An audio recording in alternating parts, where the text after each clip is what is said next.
Ако държите дълга позиция в злато, залогът ви е, че златото ще поскъпне. Колкото по-висока стане неговата цена, толкова по-голяма е вашата печалба. Трябва ми човек като тебе. Човек, който познава теорията, но с различен подход към нещата. Моля те, убедим се. Управлявани от мен фонд е една кошница, в която се събират парите на различните инвеститори. Ще се състои бизнес събитие, което представлява интерес за нас. Дами и господа, Виктор Ангелов. Борсите имат свои собствени правила. Какъв е този палячо, дето развива празни теории, бе, баща? Това момчето на Стефан, нали? Стой далеч от него. Ти си напил повече от 60% от парите ми в интернет компании. Ще загубя всичко. Искам това копър да си получи заслуженото. Моля те да измислим нещо. О, повярвай, ще измислим.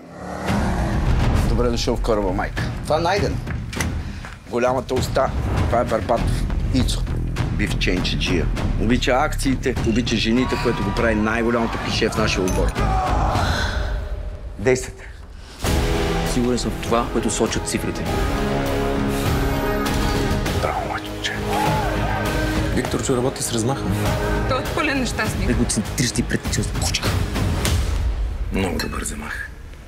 Притежавате форхенда на Шарапова. Арестуван сте по обвинение за пране на пари.